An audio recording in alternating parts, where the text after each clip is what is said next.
Welcome, and let's get into it.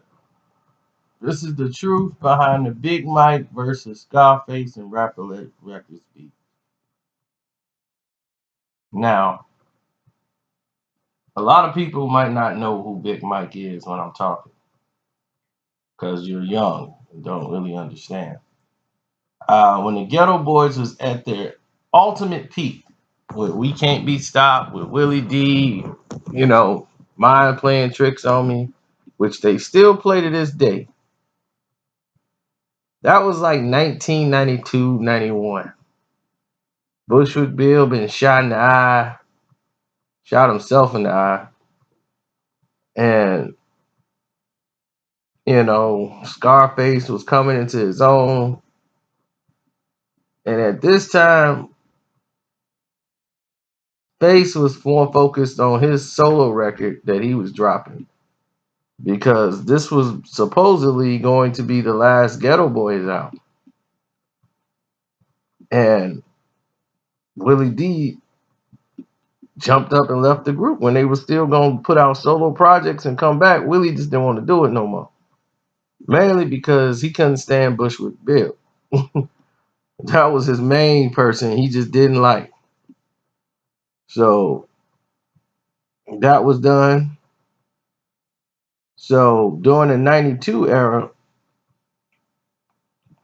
around that time, when Dr. Dre and Death Row was out there, a rapper called Mr. 32, uh, Big Mike was out there, and Suge was hanging out with not Suge, but he was hanging out with Dr. Dre and Snoop when they was working on the Chronic album. He was right there. So Big Mike was out in LA and Bushwick Bill and all of them was out there. That's why they're in the video for what's his name? Dre Day. And you see Bushwick Bill there. They was all gonna be on the label because Bushwick Bill was getting ready to release his try to get a deal over there with Death Row at the time. So nobody was thinking about a Ghetto Boys album except for Jay Prince and Rap A Lot Records. Ghetto Boys just left at the highest point of their career, for an album. So naturally, Bushwick Bill is under contract and can't go nowhere. And James Prince wasn't gonna let him go nowhere, wasn't gonna let Suge Knight take him. So, Game recognized Game and they understood Mr. Prince was not to be crossed. So once it was told that Willie D was leaving Ghetto Boys and they was looking for somebody to take his place, because Suge was taking all day with putting those dudes out there. He didn't really too much feel that Houston rap. He was just like, whatever. And it was like, man, Suge ain't finna put us out, man. We just wasting away over here. So they decided to go to Houston and go back with Bushwick Bill. Because Bill was, Mike. Yeah, Willie D, man, he leaving. Yeah, he's a bitch ass dude. I whooped his ass in a limousine. Yeah, now he's leaving the group because he's scary. You should come join us. So Big Mike, they went all the way down there and was like, "Yo, Mike, you gotta be hip with what's happening." Check that. All that stuff they've been stressing is over. You got a career now. You finna rap with me in face. Cause Scarface already, and this is what was wrong with To Death Do Your Part. To Death Do You Part is a great album. It went gold, but when you had an album that sold like 2 million records and had commercial success as We Can't Be Stopped, Rap A Lot Records was like, man, the next Ghetto Boy album finna go through the roof. And They just didn't have the chemistry. Now the album is great, but they really didn't, flourish well together. And they would have if everybody was on the same track. One person would lay their vocals and leave. And then the next person lay their vocals and leave. And Big Mike just came in and was like, okay, I'm going to jump in on this song here and jump in on this song. And when he had his own song on there that he put that he was working on, No Nuts, No Glory. Like Big Mike is the one that came up with the phrase, we don't love them hoes. And Snoop was like, I likes that. And Snoop been running with that ever since. And it's been stapled as like Snoop's line. We don't love them hoes. So Big Mike, when he came out with No Nuts, No Glory, everybody played that song to death in 93. People would play that album front to back to Death Do Us Apart. But it was not a commercial success. They had straight gangsterism that came out. And when Big Mike started to get fame off the album, everybody's like, man, this Big Mike dude, man, he for real. Like, man, I like this Big Mike. And with Scarface getting all this publicity off his, his album that he put out,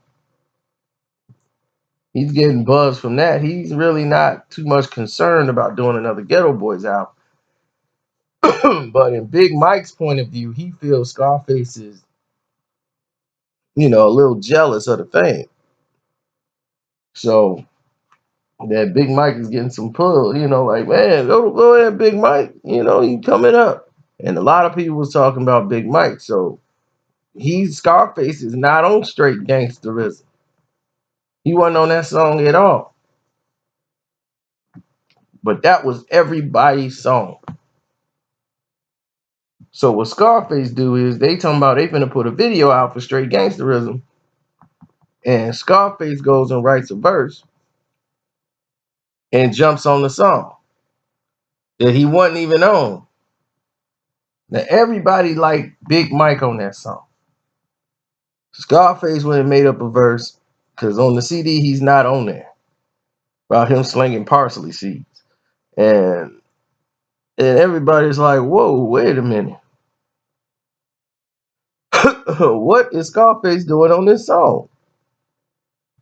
And they went and jumped on the verse and did this and that, and it became like Scarface's song. So they got into a heated discussion one time with Scarface's crew and Mike crew, and it led to some punches being thrown. Who won and all that stuff, I don't know. All I know is they got into it. So when they got into a little, fist fight based off the situation with him and Face, you know, and it was all because he felt, you jealous of me. And that big, Jay Prince came to him, gave him a solo deal. And he had two albums that jumped out, that Something Serious and Still Serious, because he was a fan of the EPMD, how they did the business, man, how they just kept making an album about business. He loved that. So he was going to do that with Serious.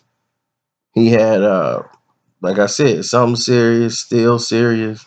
Then he was going to have Serious Business. That was going to be the last one. And things went left because he's sitting there and he's going through it at the time because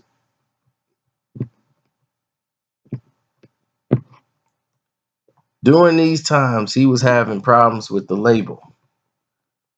Scarface got his deal, and Scarface solo career is blowing up.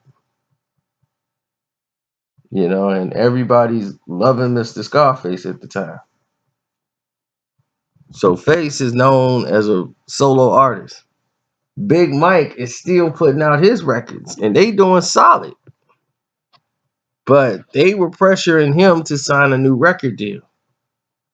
And he was like stalling on the deal because he's like, look, I ain't done with the first deal I got. Let me drop this serious business and then we can come back to the table. So he claims Mr. Prince called him on the phone, and in the background, there's a dude yelling like, man, do you know who you talking to? Man, you know who you talking to? Something could happen to you. Like in the background. Because he's on speakerphone. So that night, his house got shot up while he was in there with his pregnant girlfriend. Somebody shot at his house. And he was livid about that, and he believed it was Rap a Lot Records. Then he ran into some security people that worked for Rap a Lot at a nightclub, and they throwing drinks at each other and all this stuff. So things are starting to develop. And he was kicked out of Ghetto Boys immediately. Scarface was like, look, if I do another Ghetto Boys album, Big Mike ain't gonna be on it.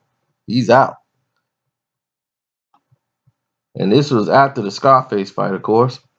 So they cool with just leaving him as a solo artist because Jay Prince is like, man, this dude didn't show what he's made of, so he gonna sell some records.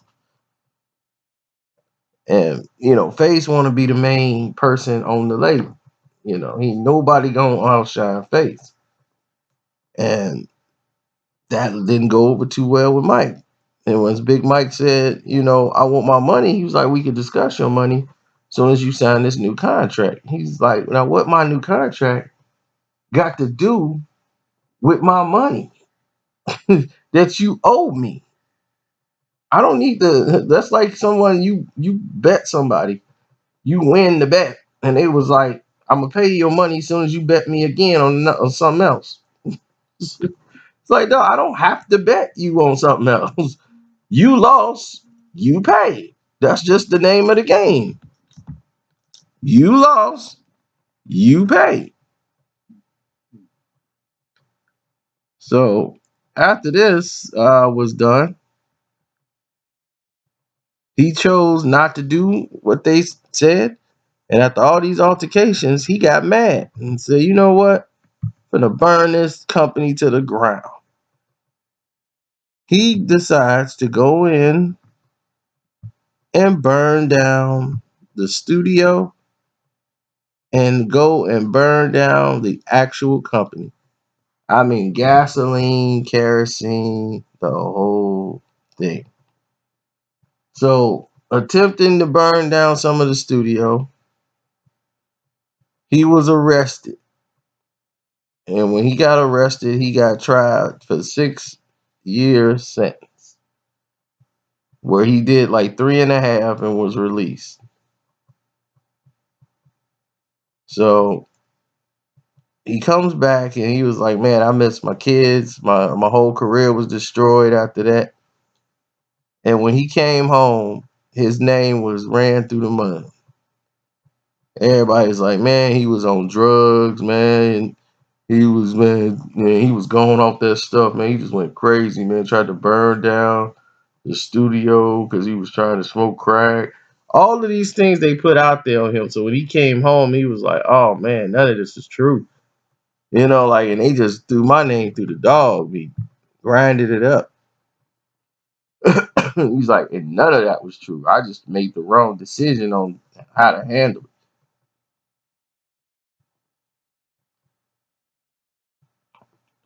So now, he went out and did his own thing, and he started working with other people, and he bounced back. He was working with he started working on mixtapes with like the Rider music, and then he was working with Rick Ross and Camille back in the day,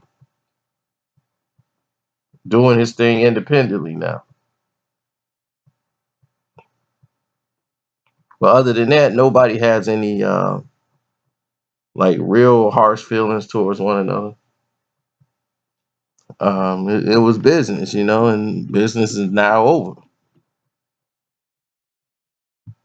They still don't deal with them, but it is what it is. So that's that. It's your boy Carcino. I'm out. Don't forget to subscribe and follow the whole playlist, The Truth Behind Hip Hop Beef, on my page, not these fake imitators that's out here doing. I'm out.